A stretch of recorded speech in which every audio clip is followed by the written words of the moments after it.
Hello friends, welcome to NEET Guru classes. आज हम chapter 7 पढ़ेंगे, स्ट्रक्चरल ऑर्गेनाइजेशन इन एनिमल्स। ये क्लास 11th का चैप्टर है जिसमें हमें ये जानना होता है कि किस तरह हमारी बॉडी टिश्यू, ऑर्गन और ऑर्गन सिस्टम के लेवल पर काम करती है। ठीक, फिर स्ट्रक्चर्स हमें देखने हैं किस टाइप से डिफरेंट मसल्स या फिर डिफरेंट टिश्यूज जो हैं वो अरेंज होते हैं। ठीक, तो शुरुआत हम छोटे लेवल से हमेशा करते हैं, यानी सेल के लिए तो हमारे पास पूरा चैप्टर है सेल पढ़ने के लिए। यहाँ हम पढ़ेंगे, शुरू करेंगे टिश्यू से। ठीक, तो पहले हम यहाँ लिख देते हैं टिश्यू, और टिश्यू का क्लासिफिकेशन देख लेते हैं। ठीक, तो टिश्यू पहले डालते हैं हम। ठीक, टिश्यू, तो टिश्यू जो होता है ये सिमिलर सेल्स का ग्रुप होता है। इसकी यानी डेफिनेशन पहले देख लेते हैं। Group of similar sales. ठीक, सिमिलर सेल्स का ग्रुप होता है जो कि मिलके एक कोई स्पेसिफिक फंक्शन परफॉर्म करती हैं, यानी ये सारी सेल्स होंगी एक टिश्यू में वो किसी एक फंक्शन को परफॉर्म करती रहेंगी। ठीक, तो group of similar sales performing performing same function लिख लीजिए, या specific function performing same function. ठीक, सेम थोड़ा इजी है। तो ऐसा सेल का ग्रुप होता है यहाँ पे जो किसी एक फंक्शन को परफॉर्म करता है। ठीक, तो उसे हम टिश्यू कहते हैं। अब टिश्यू जो होता है वो मिलके ऑर्गन बनाता है। ठीक, जैसे सेल्स होती हैं, मतलब ग्रुप होता है, जब सेल्स होती हैं उनका ग्रुप बनता है तो टिश्यू बनता है। इसी तरह जब टिश्यू एक दूसरे से मिलते हैं तो हमारा डिफरेंट तरह के ऑर्गन्स बनते हैं, जैसे लीवर हो गया, हार्ट हो गया। ठीक, तो यहाँ पे मैं एक बार लिख देता हूँ, टिश्यूज जो होते हैं वो ऑर्गन बनाएंगे। फिर ऑर्गन जब एक दूसरे के साथ काम करेंगे तो उसको हम बोलेंगे ऑर्गन सिस्टम। Organ system. ठीक, फिर मैंने ये चीज़ क्यों लिखी यहाँ पे, क्योंकि ये 3 लेवल होता है और एक होता है सेल का लेवल। टोटल 4 ऐसे लेवल होते हैं जहाँ पे हमको डिवीज़न ऑफ लेबर देखने को मिलता है। डिवीज़न ऑफ लेबर यानी काम का बंटवारा। हमारे बॉडी में जो काम है वो 4 पार्ट में डिवाइड होता है। कुछ सेल के लेवल पे होता है, कुछ टिश्यू के, कुछ ऑर्गन के और कुछ ऑर्गन सिस्टम के। ठीक, तो यहाँ हम बात करेंगे जिसका है वो है टिश्यू। तो अगर बात करें एनिमल सेल की तो उसमें जो टिश्यूज होते हैं वो 4 तरह के होते हैं, और ये चीज़ हम पहले पढ़ाई करेंगे। शुरुआत यहीं से होगी हमारे चैप्टर की मेन। ठीक, तो एनिमल टिश्यू जो होता है, एनिमल टिश्यूज ये हमारे पास 4 तरह के होते हैं। ठीक, 4 टाइप्स। अच्छा, फिर एक चीज़ आती है कि किस बेसिस पे क्लासिफाई किया गया है। ठीक, तो यहाँ पे जो बेसिस दिया गया है वो है structure. Animals tissue 4 types on the basis of structure. तो यहाँ पे जो क्लासिफिकेशन का बेसिस है वो है स्ट्रक्चर, और हम पढ़ भी रहे हैं स्ट्रक्चरल ऑर्गेनाइजेशन इन एनिमल्स। ठीक, तो 4 तरह की होती हैं स्ट्रक्चर के बेसिस पे। अब 4 कौन कौन सी होती हैं तो मैं यहाँ पे आपको दिखाता हूँ चारों, 2, 3 और 4। ठीक, तो पहली सेल जो हमारी होती है वो है एपिथेलियल। Epithelial epithelial tissue. ठीक, पहला टिश्यू है एपिथेलियल, दूसरा है कनेक्टिव,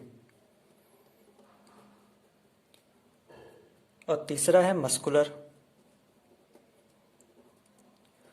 और चौथा हमारे पास है न्यूरल। ठीक, तो हमारे पास 4 तरह के टिश्यू हो गए हैं, एपिथेलियल, कनेक्टिव, मस्कुलर और न्यूरल।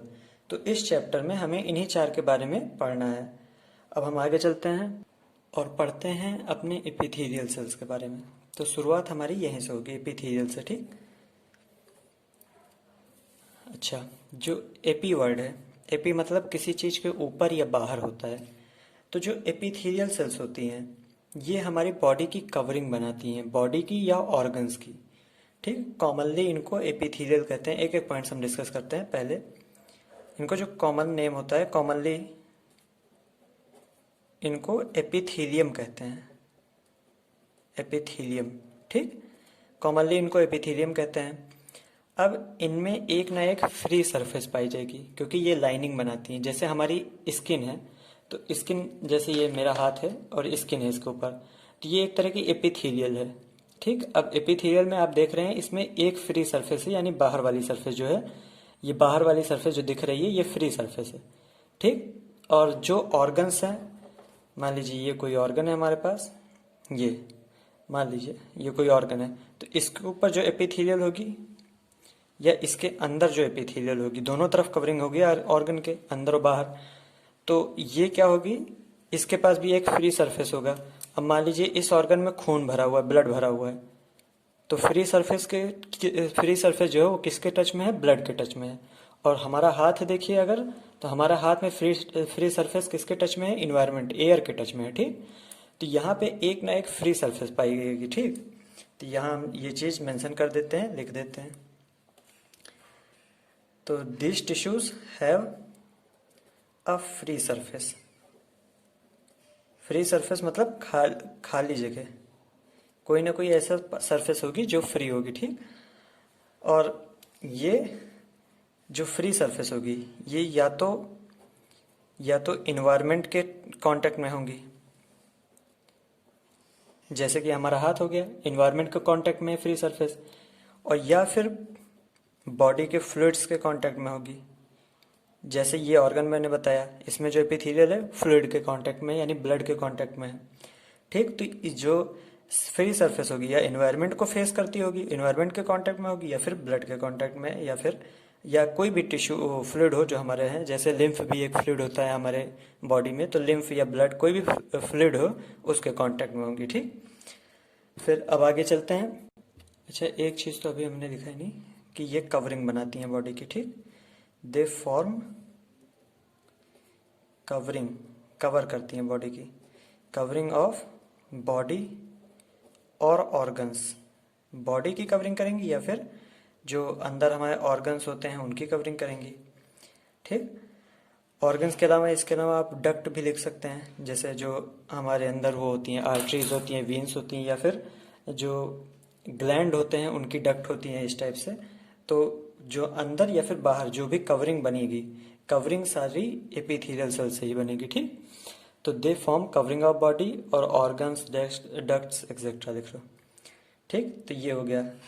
अब अगला पॉइंट इनमें है कि ये जो एपिथेलियल होती है ये कॉम्पैक्टली पैक्ड होती हैं, मतलब बहुत ही ज़्यादा घनी टाइप की होती हैं, ठीक। तो दे आर कॉम्पैक्टली पैक्ड, यानी मान लीजिए यहाँ पे मैं बता देता हूँ, ये सेल्स हैं, ठीक, एपिथेलियल सेल्स हैं, तो ये एकदम घनी पैक्ड होंगी, देख रहे हैं। यहाँ इनके बीच में स्पेस बहुत कम होगा, ऐसा नहीं कि एक सेल यहाँ हो फिर एक सेल यहाँ हो फिर एक सेल यहाँ हो, खूब सारा स्पेस बीच में हो, ऐसा नहीं, बहुत ही ज़्यादा घनी टाइप की होंगी, ठीक। तो दे आर कॉम्पैक्टली पैक्ड, ठीक, कॉम्पैक्टली पैक्ड होती हैं, और फिर विथ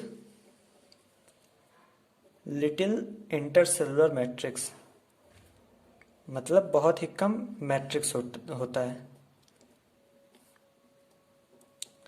यानी मैट्रिक्स, यानी जो ये सेल्स हैं इनके अंदर जो पदार्थ होता है वो बहुत ज़्यादा नहीं होता है, बहुत कम होता है, ठीक। और ये जो यहाँ पे आसपास होता है, यानी सेल्स के बाहर जो होता है, सेल्स दो सेल के बीच में जो पदार्थ होता है वो भी बहुत कम होता है, ठीक। तो they are compactly packed with little intercellular matrix. अब हम डिवीजन करेंगे, यानी एपिथेलियल सेल को भी बांटेंगे। तो हमारा टिश्यू जो है वो 4 तरह के हैं, एपिथेलियल टिश्यू, कनेक्टिव, मस्कुलर और न्यूरल। जो एपिथेलियल टिश्यू है ये 2 तरह का है, तो अब यहाँ पे हम लिखते हैं डिवीजन हमारा,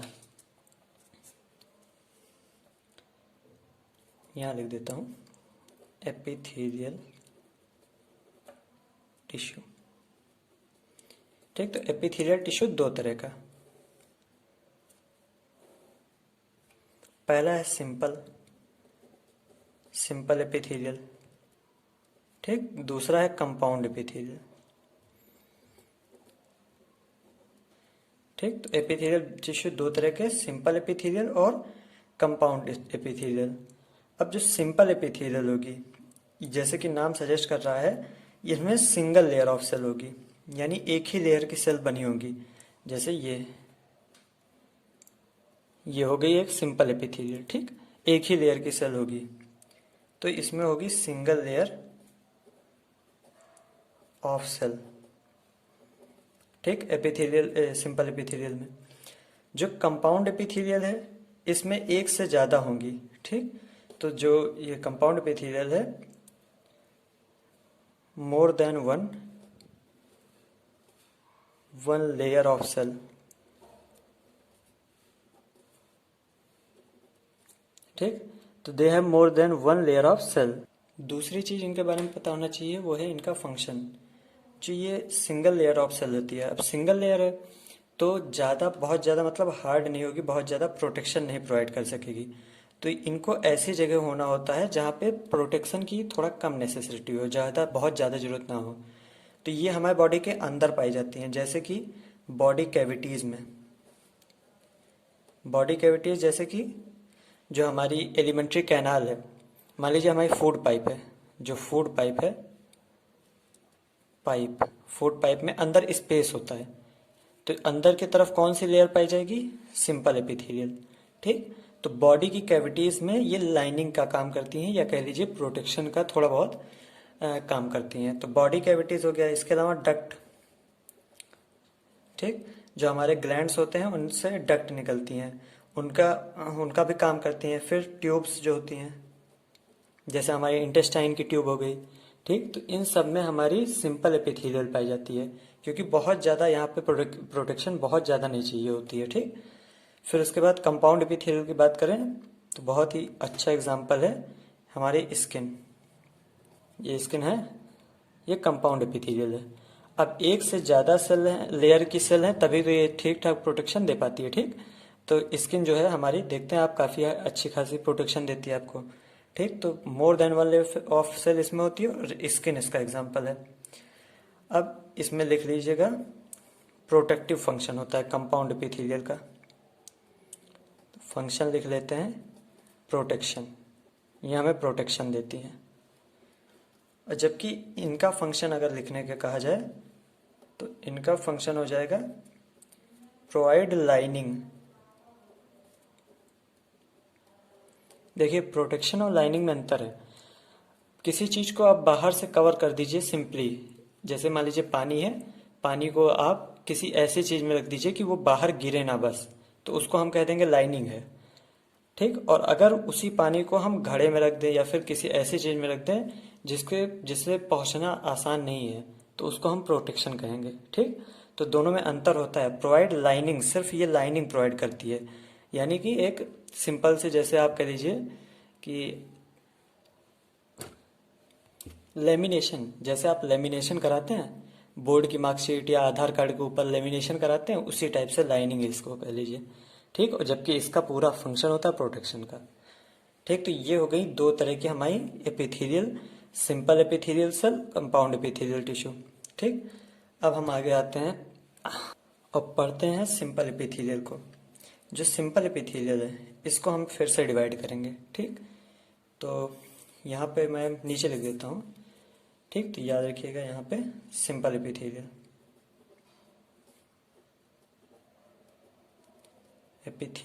सिंपल एपिथेलियल, ठीक। तो जो सिंपल एपिथेलियल है इसको हम फिर से डिवाइड करेंगे 3 पार्ट में।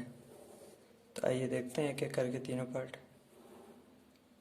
तो पहला पार्ट है हमारा स्क्वैमस टिश्यू, दूसरे हैं क्यूबॉइडल टिश्यू, और तीसरा है कॉलमनर टिश्यू, ठीक। नाम से इनमें काफ़ी चीज़ें पता चल जाती हैं। तो बेसिकली आपको नाम अगर पता हो तो काफ़ी चीज़ पता चल जाएगी, लेकिन सबसे ज़्यादा इम्पॉर्टेंट होता है एग्जाम्पल। तो एक एक करके हम डिस्कस करते हैं तीनों को। जो स्क्वैमस एपिथेलियल सेल्स हैं, अब जैसे नाम सजेस्ट कर रहा है स्क्वैमस मतलब थोड़ा स्क्वायर टाइप की होंगी। और स्क्वायर क्या होता है? 2D फिगर होता है ना। देखिए, एक होता है स्क्वायर और एक होता है क्यूब। स्क्वायर सिंपली ऐसे बना दीजिए आप, ये स्क्वायर हो गया। और क्यूब क्या होता है? 3D फिगर होता है, वो ऐसे बनता है कुछ ऐसा कुछ, ठीक। तो जो स्क्वैमस सेल्स हैं ये बहुत ही पतली सेल्स होती है, फ्लैटेंड सेल्स होती हैं, ठीक, पिचकी हुई समझ लीजिए, ठीक। तो इसमें लिखते हैं, अब एपिथेलियल है, सिंपल एपिथेलियल है। सिंपल एपिथेलियल अभी अभी आपने पढ़ा है कि सिंगल लेयर सेल होंगी। तो स्क्वैमस हो या क्यूबॉइडल हो या कॉलमनर हो, लेयर कितनी होगी? एक ही होगी, चाहे जैसी सेल हो, ठीक। एक लेयर होगी चाहे जैसी सेल हो। स्क्वैमस एपिथेलियल में सिंगल लेयर तो होगी, ये चीज लिखना जरूरी नहीं है। फ्लैटेंड सेल्स होंगी, फ्लैटेंड मतलब फ्लैट सेल्स होंगी। ठीक। दूसरी चीज है, इनकी जो सेल्स होंगी स्क्वेमस में, इनमें इर्रेगुलर बाउंड्री रहेगी। ठीक, बाउंड्री इर्रेगुलर रहेगी। जैसे मैंने बताया कि स्क्वेमस जो है स्क्वायर से मिलता जुलता है, तो जरूरी नहीं है स्क्वायर की तरह ही हो, इर्रेगुलर बाउंड्री भी रहेगी। ठीक, किसी भी तरह की बाउंड्री पाई जा सकती है। फिर उसके बाद तीसरा है, इसमें कहाँ पाई जाती है, मतलब एग्जाम्पल। तो एग्जाम्पल जो है, जैसे हमारी ब्लड वेसल्स हो गई, ब्लड वेसल जैसे आर्टरीज, वीन्स। ठीक, इसके अलावा एयर सैक्स में, एयर सैक्स, एयर सैक्स मतलब एल्वियोलाई, आप जानते होंगे, एल्वियोलाई नाम का एक स्ट्रक्चर पाया जाता है हमारे लंग्स में, जहाँ पे हमारी ऑक्सीजन और उसमें क्या कहते हैं कार्बन डाइऑक्साइड, इन दोनों का एक्सचेंज होता है। हम कार्बन डाइऑक्साइड वापस देते हैं और ऑक्सीजन लेते हैं, तो ये चीज़ एल्वियोलाई होती है, एल्वियोलाई में होती है, यानी एयर सैक में होती है। तो एयर सैक ऑफ लंग्स। ठीक, तो ये चीज़ आप याद रखिएगा। तो स्क्वेमस सेल में फ्लैटेंड सेल्स होंगी, इरेगुलर बाउंड्री होगी, और ब्लड, एग्जाम्पल जरूर याद रखिएगा, ब्लड सेल्स, इसके अलावा एयर सैक्स यानी एल्वियोलाई ऑफ लंग्स। ठीक, अब हम आते हैं क्यूबॉइडल पे। अच्छा, स्क्वेमस में एक और चीज़ है, जैसे आपने देखा कि फ्लैटेंड सेल्स हैं, यानी लगभग 2D हैं, तो फ्लैट सेल्स हैं तो मतलब काफ़ी पतली होंगी, और पतली हैं तो इसके आर पार जाना आसान होगा, और इसी वजह से एल्वियोलाई में पाई जाती हैं, क्योंकि जो गैसेस होती हैं ये इनके आर पार जा सकती हैं बहुत आसानी से। और गैसेस आर पार जाती किस प्रोसेस से हैं, डिफ्यूजन से। तो एक और चीज़ इनके बारे में याद रखना है जो कि बहुत ज़्यादा इंपॉर्टेंट है, कि they form diffusion boundary. Diffusion के लिए जो बाउंड्री होती है वो जनरली स्क्वेमस एपिथेलियम ही बनाती है। हर जगह बॉडी में कहीं भी डिफ्यूजन होता रहेगा तो वहाँ पे स्क्वेमस एपिथेलियल आपको पाई जाएगी। ठीक। अच्छा, मैं इसको थोड़ा सा सेपरेट कर देता हूँ। ठीक, ये हो गया स्क्वेमस, ये क्यूबॉइडल और ये कॉलमनर। ठीक, अब थोड़ा अच्छे से विजुअल होगा अलग अलग। तो ये डिफ्यूजन बाउंड्री बनाती है स्क्वेमस एपिथेलियम। ठीक, तो ये आसानी से आप याद रख सकते हैं और याद रखिएगा। अब आते हैं क्यूबॉइडल पे। क्यूबॉइडल सेल्स, अगर मैं पूछूं इसमें कितनी लेयर्स होती हैं तो आप क्या बताएंगे? सिंपल सी बात है, सिंपल एपिथेलियल है, तो चाहे जो हो लेयर तो एक ही होंगी, सिंगल लेयर। ठीक, तो मैं लिख नहीं रहा हूँ यहाँ पे, आप याद रखिएगा, चाहे स्क्वेमस हो, चाहे क्यूबॉइडल, चाहे कॉलमनर, सिंगल लेयर सेल्स होंगे। ठीक, तो पहली चीज़ तो सिंगल लेयर सेल्स हो गई। फिर उसके बाद क्यूबॉइडल यानी क्यूबॉइड के तरह का, तो इसमें क्यूब लाइक सेल्स होती हैं। ये चीज़ मतलब नाम से ही आपको पता चल जाएगा, क्यूब लाइक सेल्स, यानी कुछ इस टाइप से। ठीक, क्यूब लाइक सेल्स होती हैं। फिर दूसरी चीज़, इनका फंक्शन जो है, इनका फंक्शन होता है सिक्रीशन एंड एब्जॉर्प्शन का। इम्पॉर्टेंट है, सिक्रीशन एंड एब्जॉर्प्शन। तो क्या सिक्रीशन और क्या एब्जॉर्प्शन, ये चीज़ अभी मैं बताऊंगा। हाँ, तो सिक्रीशन एंड एब्जॉर्प्शन, तो सिक्रीट अगर बात करें तो कई चीज़ें हमारी बॉडी में सिक्रीट होती हैं, जैसे कि जूसेस जान लीजिए, जैसे डाइजेस्टिव जूसेस हो गए, तो डाइजेशन के लिए जो जूसेस होते हैं, जैसे बाइल जूस हो गया, हाँ, और इसी के अलावा गैस्ट्रिक जूसेस हो गए, ये सारी चीज़ें सिक्रीट होती हैं। तो जहाँ पे सिक्रीशन होगा वहाँ क्यूबॉइडल सेल्स पाई जाएंगी। इसके अलावा अगर बात करें एब्जॉर्प्शन की, तो एब्जॉर्प्शन जानते हैं आप, किडनी हमारा जो होती है वो फिल्टर करती है वाटर को। ठीक, और उसी से यूरिन निकलती है। तो किडनी में हमें एब्जॉर्प्शन वाली ये क्यूबॉइडल एपिथेलियम पाई जाती है, क्योंकि वहाँ पे किडनी जब यूरिन को बाहर निकालने लगती है तो उसमें से जो पानी होता है उसको एब्जॉर्ब करती है। ठीक, तो सिक्रीशन एंड एब्जॉर्प्शन का फंक्शन होता है। सिक्रीशन के लिए जैसे जूसेस हो गए, गैस्ट्रिक जूसेस हो गए, एंजाइम का सिक्रीशन हो गया, यहाँ सब हो गई। और एब्जॉर्प्शन की बात करें तो किडनी एक बहुत अच्छा एग्जांपल है, क्योंकि वहाँ पे जो वाटर होता है वो हमारा वापस से एब्जॉर्ब किया जाता है। ठीक, अब अगली चीज इसका एग्जाम्पल। ठीक, एग्जाम्पल, तो पहली चीज है पीसीटी।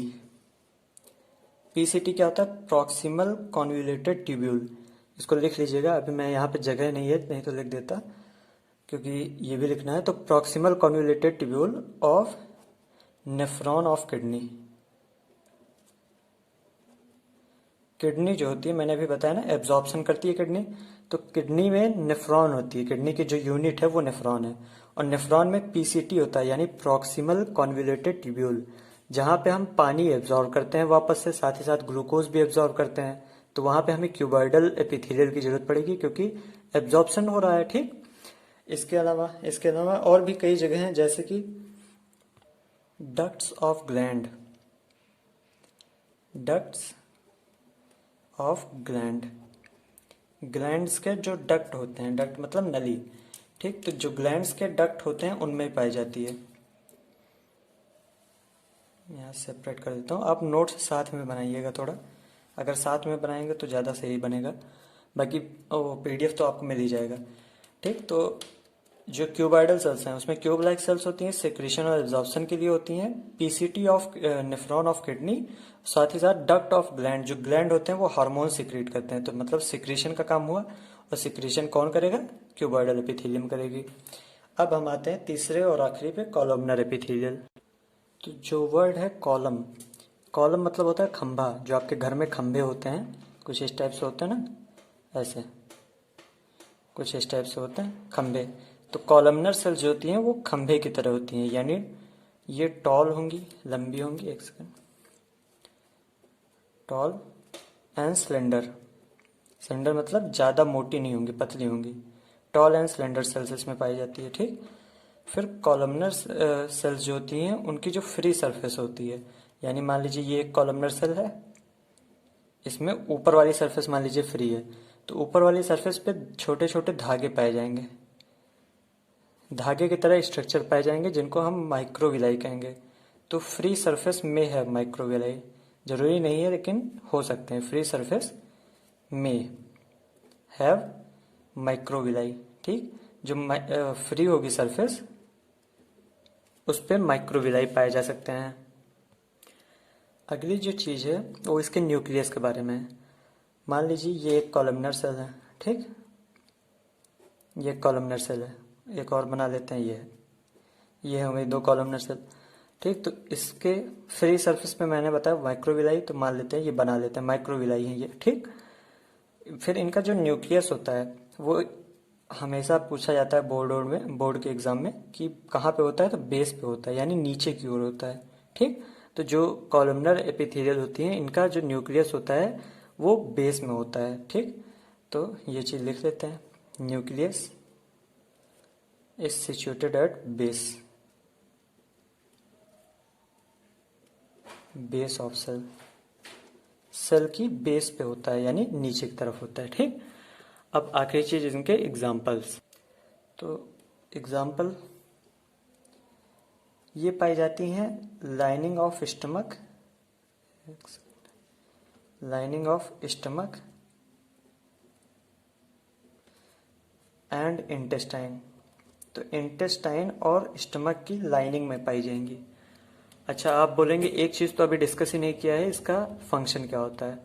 तो सेम फंक्शन होता है, सिक्रीशन एंड एब्जॉर्प्शन, इसका भी फंक्शन होता है, कॉलमनर का भी और क्यूबॉइडल का भी। ठीक, दोनों सेल्स का यही एक फंक्शन होता है, सिक्रीशन एंड एब्जॉर्प्शन। जरूरत के हिसाब से जो डिफरेंस है उसके हिसाब से जहाँ पे जो अच्छा लगता है, मतलब जो सही बैठता है, वो चीज़ें यूज़ कर ली जाती हैं। ठीक, जैसे ये नेफ्रॉन में, किडनी में यूज़ की गई, और यहाँ पे हम देख रहे हैं कि स्टमक में और इंटेस्टाइन में यूज़ किया गया कॉलमनर सेल्स को। ठीक, तो फंक्शन यहाँ पे सेम होता है, सिक्रीशन एंड एब्जॉर्प्शन। अच्छा, ये अगले पेज पे लिख देता हूँ क्योंकि यहाँ पे स्पेस नहीं रह गया है।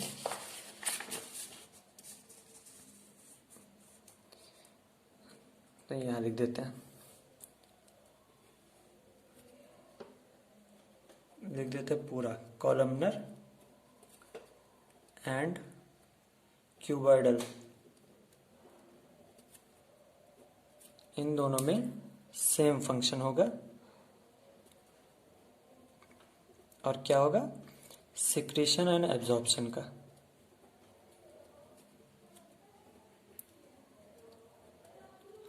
ठीक, तो ये चीज़ यहाँ पे मैंने लिख दी है, आप वहीं पे लिख लीजिएगा। ठीक, कॉलम थोड़ा बड़ा बना के। तो कॉलमनर और क्यूबॉइडल दोनों का जो काम होता है वो सेम ही होता है, सिक्रीशन एंड एब्जॉर्प्शन का। अब अगली चीज है एक और तरह की एपिथेलियल जिसको हम सीलिएटेड एपिथेलियल कहते हैं, लेकिन यहाँ पे हमने उसको यूज नहीं किया। अगर आप यहाँ देखेंगे तो यहाँ पे हमने 3 ही बताया, स्क्वैमस, क्यूबॉइडल, कॉलमनर। सीलिएटेड मैंने इसलिए नहीं बताया क्योंकि अभी आपको पता चल जाएगा पढ़ते समय। तो पहले हेडिंग डाल देते हैं ciliated epithelial.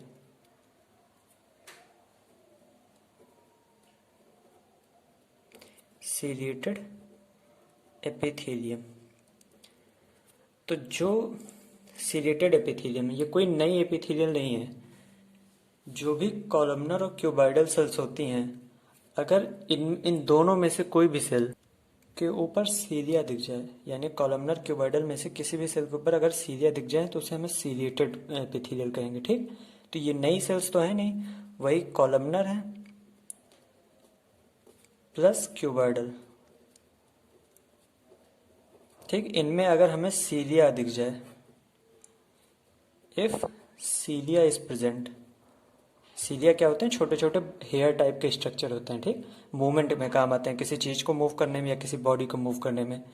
If सीलिया is present तो उसको हम सीलिएटेड एपिथेलियल कह देंगे। ठीक, तो सिंपल सी बात है, अगर कॉलमनर या क्यूबॉइडल में से किसी भी सेल के ऊपर सीलिया अगर हमें देखने को मिल गया तो उसे हम ये सीलिएटेड एपिथेलियल कह देंगे। ठीक, अब सीलिया का काम क्या होता है कि मूव करना। तो ये दो चीज टाइप से मूव करते हैं। मतलब मान लीजिए कोई ऑर्गेनिज्म है, कोई माइक्रो ऑर्गेनिज्म है सिंगल सेल वाला, इस पे सीलिया है, तो अगर ये सीलिया को हिलाएगा तो अपनी पूरी इसकी बॉडी मूव करेगी। ठीक, और एक दूसरा हमारे पास एग्जांपल है, जैसे मान लीजिए ये हमारी फूड पाइप है। ठीक, फूड पाइप, तो इसमें यहाँ पे म्यूकस लगा होता है। म्यूकस एक चिपचिपा टाइप का पदार्थ होता है, और अगर म्यूकस को हमें किसी एक डायरेक्शन में मूव करना है, या नीचे मूव करना है या ऊपर मूव करना है, कहीं भी मूव करना है, तो हमें सीलिया की जरूरत पड़ेगी। और हम यहाँ पे क्या हो रहा है, बॉडी मूव कर रही है, लेकिन इस जगह पे क्या होगा, बॉडी नहीं मूव करेगी, सब्सटेंस मूव करेगा। जो आसपास सब्सटेंस है, यानी यहाँ पे जो म्यूकस है वो मूव करेगा। ठीक, हालांकि फूड पाइप में नहीं पाई जाती है, ये चीज हटा दीजिए यहाँ से। ठीक, तो बेसिकली मैं समझा रहा था कि दो तरीके से मूवमेंट हो सकता है, या फिर बॉडी मूव करे या फिर आसपास का जो सब्सटेंस है वो मूव करे। ठीक, तो जो सीलिएटेड एपिथेलियम है इनका काम हम देख लेते हैं, यहीं पे लिख देते हैं। तो फंक्शन लिख लेते हैं। फंक्शन क्या है? टू मूव पार्टिकल्स, पार्टिकल्स को मूव करना, और म्यूकस, म्यूकस का नाम खासकर एनसीईआरटी ने लिया है, टू मूव पार्टिकल्स और mucus in a specific direction. मतलब जिस डायरेक्शन में हम चाहते हैं उसी डायरेक्शन में, इन अ स्पेसिफिक डायरेक्शन। ये सीलिएटेड एपिथेलियल का फंक्शन हो गया। दे कैन मूव म्यूकस और पार्टिकल्स इन स्पेसिफिक डायरेक्शन। फिर अब कहाँ प्रेजेंट होती हैं? ठीक, तो सिंपली बोलता है एनसीईआरटी कि inner surface of hollow organ, inner surface of hollow organ. Hollow मतलब खोखले ऑर्गन, तो जो खोखले ऑर्गन्स होते हैं उनके इनर वाले सरफेस पे। फिर सिंपल एनसीईआरटी ने मेनली नाम भी लिया है, जैसे कहा है ब्रोंक्यूल्स। ब्रोंक्यूल्स क्या होते हैं? जो हमारी लंग होती है, बेसिकली ऐसा एक पार्ट होता है, ट्यूब आती है, इसको ट्रैकिया कहते हैं। ट्रैकिया के बाद ट्यूब ऐसे दो पार्ट में डिवाइड हो जाती है, फिर इसको कहते हैं ब्रोंक्यूल, इसको ट्रैकिया कहते हैं, इस पार्ट को कहते हैं ब्रोंक्यूल। यहाँ से हमारी लंग्स लगी होती हैं। ठीक, कैसे भी स्ट्रक्चर हो, खैर अभी मैं बताना चाहता था, ये ब्रोंक्यूल हो गया। तो यहाँ पे सरफेस हॉलो होता है, सिर्फ हवा आती जाती है यहाँ पे। ठीक, खाली ऑर्गन होता है, तो ब्रोंक्यूल्स हो गया। इसके अलावा फैलोपियन ट्यूब में, फैलोपियन ट्यूब में भी पाई जाती है। और ये 2-3 बार नीट का क्वेश्चन रह चुका है कि फैलोपियन ट्यूब में कौन सी एपिथेलियल पाई जाती है, तो सीलिएटेड एपिथेलियल। फैलोपियन ट्यूब में जो एग होता है उस एग को मूव करने के लिए ये काम आती हैं। ठीक, एग होता है या फिर जाइगोट जो बनता है उसको मूव करने के लिए काम आती हैं। ठीक, तो ये जो जरूर याद रखिएगा कि फैलोपियन ट्यूब में ये होती है, सीलिएटेड एपिथेलियल होती है। ठीक, तो ये हमारा खत्म होता है सीलिएटेड एपिथेलियम। तो एक हमने पढ़ी स्पेशल टाइप की एपिथेलियम यानी कि सीलिएटेड एपिथेलियम। एक और स्पेशल टाइप की एपिथेलियम हमें पढ़नी है जिसको हम कहते हैं ग्लैंडुलर एपिथेलियम। तो यहाँ हेडिंग लगा देते हैं ग्लैंडुलर, ग्लैंडुलर एपिथेलियम। ठीक, इसको भी मैं हाईलाइट कर देता हूँ। अच्छा, जैसे नाम बोल रहा है ग्लैंडुलर, ग्लैंडुलर यानी ग्लैंड। ग्लैंड क्या करते हैं? सिक्रीट करते हैं, या हार्मोन सिक्रीट करते हैं या कुछ और केमिकल सिक्रीट करते हैं। ठीक, तो ग्लैंडुलर एपिथेलियल ऐसी एपिथेलियल होती है जिनकी सेल्स जो होती हैं, सेल्स आर स्पेशलाइज्ड, मतलब सेल्स जो होती हैं वो स्पेशलाइज्ड हो जाती हैं, चेंज हो जाती हैं थोड़ा सा, और सिर्फ एक ही काम के लिए। किस काम के लिए? For secretion, secretion. ठीक, फॉर सिक्रीशन। तो सिर्फ इनके पास एक ही काम होता है, सिक्रीशन करने का। तो cells are specialised for secretion, और इसी को हम कह देते हैं ग्लैंडुलर एपिथेलियम, क्योंकि ग्लैंड्स का जो काम होता है वो सिक्रीशन का होता है। ठीक, कुछ होते हैं एंडोक्राइन ग्लैंड, कुछ होते हैं एक्सोक्राइन ग्लैंड, उनके भी बारे में हम पढ़ेंगे। ठीक, तो पहले ये चीज पढ़ लेते हैं ग्लैंडुलर एपिथेलियम के बारे में। They have cells specialised for secretion. उनका सिर्फ एक ही काम ही एक बन जाता है कि सिर्फ वो सिक्रीशन करेंगे। ठीक, अब जो ग्लैंडुलर एपिथेलियल होती हैं ये दो तरह की होती हैं। एक होती है यूनिसेलुलर। तो आइए इसको डिवाइड कर लेते हैं। पहला यूनिसेलुलर, यूनिसेलुलर ग्लैंडुलर। तो यूनिसेलुलर जो होती हैं ये सिंगल सिंगल सेल में पाई जाती हैं। जैसे बता रहा है यूनिसेल, तो आइसोलेटेड सेल्स पाई जाती हैं इसमें। ठीक, आइसोलेटेड, इसमें आइसोलेटेड सेल्स पाई जाती हैं, अलग अलग सेल्स पाई जाती हैं। ठीक, एकदम। अब इसके अलावा इसका एग्जाम्पल जो है वो जरूरी है याद रखना। एग्जाम्पल क्या है इसमें? जैसे कि गॉबलेट सेल्स याद करें। गॉबलेट सेल्स कहाँ पाई जाती हैं? एलिमेंट्री कैनाल में। ठीक, एलिमेंट्री कैनाल में हमारे गॉबलेट सेल्स पाई जाती हैं, और उसमें हमारी यूनिसेलुलर ग्लैंडुलर एपिथेलियम पाई जाती है, जिसका काम अगर पूछा जाए तो सिर्फ सिक्रीशन करना।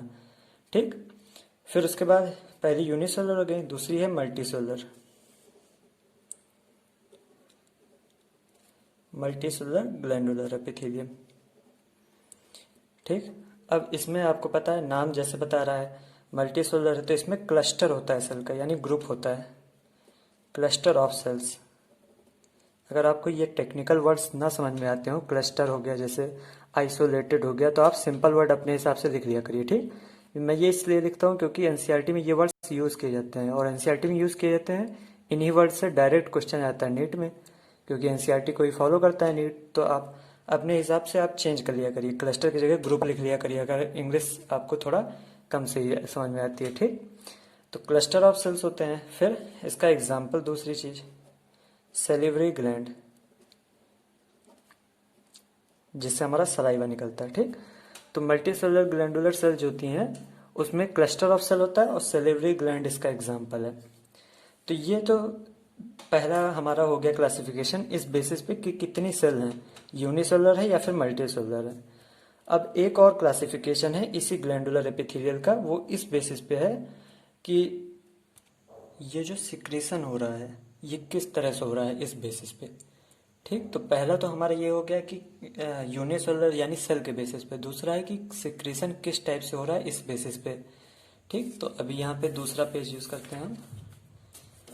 ठीक, तो किस बेसिस पे हो रहा है सिक्रीशन, अब ये देखेंगे हम इस पेज पे।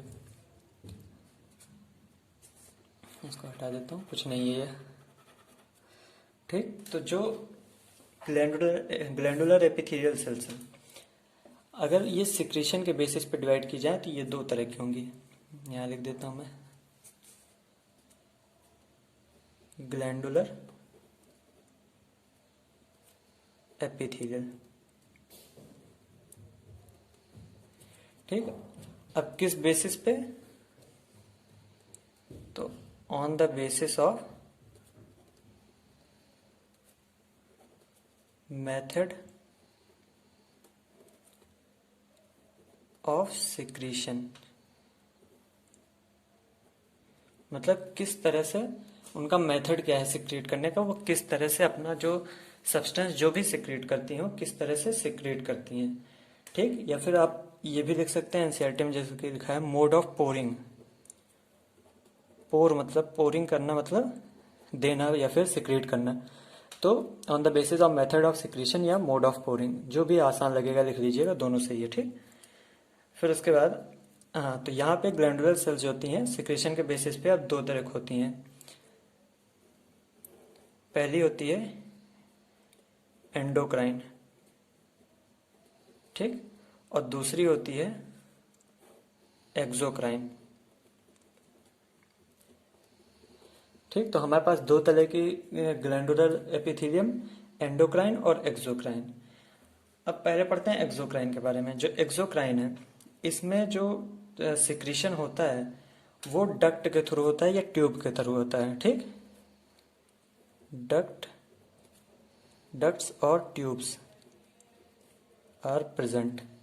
ठीक, यानी मान लीजिए ये कोई एक ग्लैंड है, ठीक, ये कोई ग्लैंड है और इससे एक ट्यूब निकली होगी, वो किसी और दूसरी जगह पे गई होगी। ठीक, तो यहां से बनेगा और सिक्रीट होके इस ट्यूब से होते हुए नीचे ऑर्गन में आ जाएगा। मान लीजिए ये कोई ऑर्गन है, ठीक, तो मतलब ग्लैंड से ट्यूब एक निकली होगी और उसी को हम डक्ट या ट्यूब कह रहे हैं। ठीक, तो एक्सोक्राइन ग्लैंड में हमें डक्ट या ट्यूब देखने को मिलती है। एंडोक्राइन ग्लैंड में हमें डक्ट और ट्यूब देखने को नहीं मिलती। तो डक्टलेस बोला जाता है फिलहाल इनको, यानी डक्ट जो होती है एब्सेंट होती है। माइनस का साइन है एब्सेंट, प्लस का साइन है प्रेजेंट। ठीक, तो ducts are absent, ductless gland बोला जाता है इनको। ठीक, एक्सोक्राइन की बात करें तो इसमें जैसे हो गया ऐसी ग्लैंड्स जो कि म्यूकस सिक्रीट करती हैं। ठीक, इसके अलावा सलाइवा सिक्रीट करती हैं, सेलिवरी ग्लैंड जिसको आप बोलते हैं। इसके अलावा ईयर वैक्स जो कान में आके निकलता है गंदगी, फिर ऑयल जो होता है। ठीक, और इसके अलावा मिल्क हो गया। ठीक, मिल्क के अलावा डाइजेस्टिव एंजाइम जो होते हैं, एंजाइम। और बात करें इसकी एंडोक्राइन ग्लैंड की, तो इसमें जो है डक्ट होती नहीं है और इसके जो सिक्रीशंस होते हैं, ये जो भी चीज़ सिक्रीट करेंगी उसको हम हार्मोन कहेंगे। तो secretions are known as hormones. ठीक, सिक्रीशंस को हम हार्मोन्स बोलते हैं। ठीक, कई हार्मोन को आपको पढ़ना ही है, एंडोक्राइन का पूरा चैप्टर है हमारे पास। ठीक, ह्यूमन फिजियोलॉजी में तो हार्मोन सिक्रीट करते हैं। तो एक्सोक्राइन ग्लैंड में तो आपके पास काफ़ी चीज़ें हैं, एंडोक्राइन में सिर्फ आपको याद रखना है कि हार्मोन सिक्रीट करते हैं। और अब यहाँ पे तो आपके पास डक्ट था यानी नली थी, एंडोक्राइन ग्लैंड में आपके पास एक नली थी जिसके थ्रू जाता था। एक्सोक्राइन ग्लैंड में डक्ट होती नहीं है तो डायरेक्ट बाथ कर देता है ऑर्गन को, बाथ दी ऑर्गन्स। यानी ये मान लीजिए कोई ग्लैंड है और इसने क्या किया, सिक्रीट किया, जो भी सिक्रीट करना था सिक्रीट किया, और ये जो ऑर्गन है ये पूरा इसी में नहा लेगा, या फिर इसके ऑर्गन पे जहाँ पे जरूरत पड़ेगी वहाँ पे डायरेक्ट सिक्रीशन हो जाएगा। किसी भी ट्यूब की, यहाँ पे किसी भी डक्ट की जरूरत है नहीं।